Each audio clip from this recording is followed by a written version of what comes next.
AKBPB keluar masuk lebih dari 5 kali. Artinya dia kan panik. Berarti kan benar dugaannya bahwa jam 3 badannya si Levi itu wis anyep.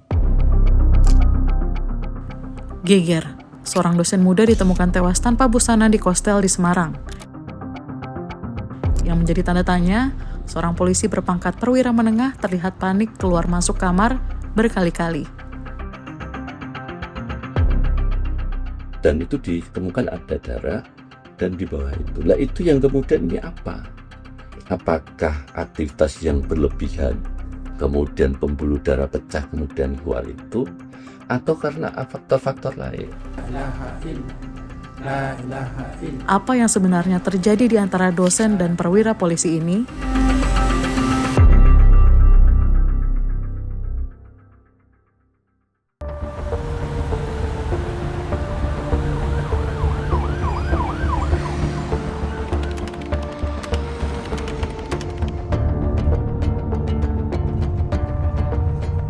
Di Kostel ini, dosen muda Fakultas Hukum Universitas 17 Agustus Semarang, Dr. Dwinanda Linsia Levi, ditemukan tak lagi bernyawa 17 November 2025. Di sana Levi tinggal bersama perwira menengah AKBP Basuki yang merupakan Kasubdit Dalmas Polda Jawa Tengah.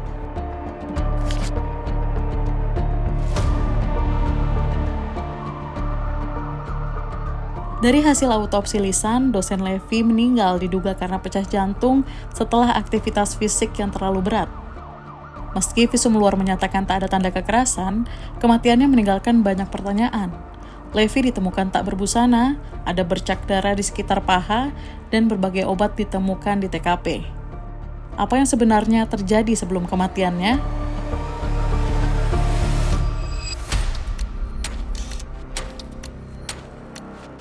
Tepat sehari sebelum ditemukan tewas, Minggu pagi, Levi sempat dibawa ke rumah sakit Telogorejo oleh AKBP Basuki. Jadi Minggu pagi, sekitar antara jam 8 sampai ke 9, ke rumah sakit. Katanya pihak rumah sakit itu beberapa kali periksa, jadi ada rekam medik di sana. Jadi sudah kenal, maka ketika hasilnya agak jelek, harus opnam hasilnya, dia kan pulang. Setelah pulang itu di jalan, di WA, di telepon nggak dijawab-jawab. Karena apa? Harus opnam gitu loh. Kondisi Levi tercatat serius. Tekanan darahnya mencapai 190 dan gula darahnya menembus angka 600. Menurut informasi, ini AKBPB keluar masuk lebih dari 5 kali. Artinya dia kan panik. Berarti kan benar dugaannya bahwa jam 3 badannya Levi itu wis anyep. Jadi badannya dingin.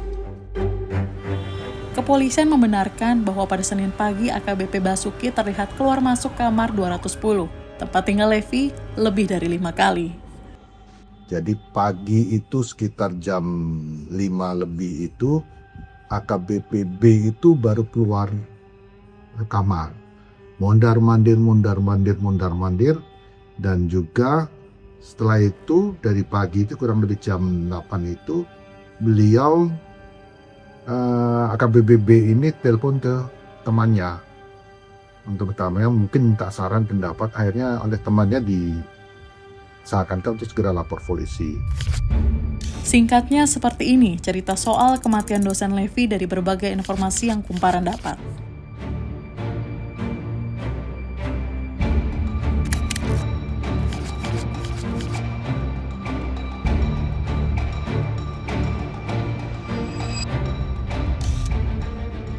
Kejanggalan soal rangkaian peristiwa di dalam kamar sebelum Levi meninggal, transparansi penanganan barang bukti di lokasi kejadian, serta kepastian penyebab pecah jantung Levi hingga kini masih menjadi tanda tanya besar. Dan itu ditemukan ada darah dan di bawah itu. Lah itu yang kemudian ini apa? Apakah aktivitas yang berlebihan, pecah kemudian pembuluh darah pecah kemudian keluar itu, atau karena faktor-faktor lain? Yang kami heran itu, inafis, itu dia berarti kan tidak semuanya alat bukti dibawa ketika di hari Senin itu. Karena ketika ada olah TKP kedua kan baru itu disampaikan. Ada obat di bawah, spray di bawah, ini kan gitu kan. Rekan-rekan di kampus mengaku kaget saat tahu Levi alami gula darah tinggi, hipertensi, hingga pecah jantung. Selama ini mereka hanya tahu Levi punya masalah lambung tanpa keluhan penyakit lain maupun pantangan makanan. Itu beliau santai ke almarhumah itu, neng kantin ya mangan. Iya. Informasinya teman-teman gitu, ada kalau ke kantin di yang sebelah pelanggan itu suruh merebuskan itu ya. Iya. Tapi jamu-jamu Jawa itu, rempah-rempah itu. Tapi memang menurut teman-teman memang dia diet. Kepergian Levi, dosen yang mengajar di Untak sejak 2022 ini, membuat banyak pihak merasa kehilangan, termasuk mahasiswanya. Beliau itu orang baik karena beliau selalu mengedepankan kedekatan dengan para mahasiswa-mahasiswanya. Dosen yang baik dengan saya, dosen yang sangat saya kagumi dan menjadi panutan saya, makanya saya mendampingi ke ruang jenazah itu.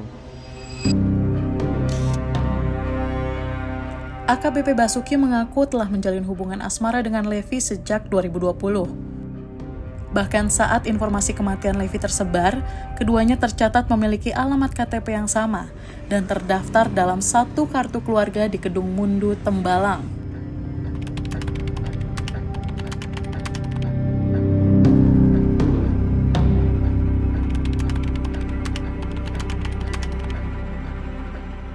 Berdasarkan informasi dari sumber kumparan, AKBP Basuki lebih dulu membeli rumah itu sebelum ditempati istri dan anaknya. Kemudian pada Januari 2022, istri dan anaknya pindah dari asrama polisi ke rumah tersebut dan diterbitkan KK berisi 3 anggota, yaitu Basuki, istri, dan anak. Sejak saat itu, Basuki malah jarang pulang. Diduga hubungan rumah tangganya memang tidak harmonis. Oktober di tahun yang sama, nama Levi masuk ke dalam KK dengan status famili lain tanpa sepengetahuan istri dan anaknya. Penerbitan kakaknya itu dibikin tahun itu 2022. Famili lain tulisannya. Kan memang boleh. Di Semarang, Levi bisa dibilang hidup sendirian. Ia lahir dan besar di Purwokerto. Kedua orang tuanya sudah meninggal dan kakaknya tinggal di Jakarta. Kepindahan Levi ke alamat Semarang diduga terkait urusan administrasi sertifikasi dosen di Untak. Jadi setelah dinyatakan diterima, kemudian dosen itu kan untuk sertifikasi, kan ada ketentuan jarak Dari rumah tinggal. dari rumah tinggal. Kalau enggak ya nggak bisa mengajukan sertifikasi. Lalu jika kematian dianggap tak sengaja dan hubungan keduanya suka sama suka, apakah AKBP Basuki bisa lepas dari pidana? Perselingkuhannya sendiri sudah tidak benar. Ya memang bisa jadi itu tidak sengajaan gitu. Tapi proses pidananya kan tetap ada gitu loh. Pasal 359 tadi gitu. Mungkin hukumannya tidak seberat ada intensi, ada kesengajaan seperti itu. Terlepas dari itu, dia sudah menyalahi etika kepolisian terkait dengan penegakan etik. Ya PTDH itu harus dilakukan. Kasus kematian Levi kini sudah masuk dalam tahap penyidikan. Penyebab pastinya masih menjadi misteri, termasuk sejumlah barang bukti seperti obat-obatan yang belum diungkap. Orang-orang terdekatnya berharap proses hukum berjalan transparan agar semua fakta segera bisa terungkap dengan jelas.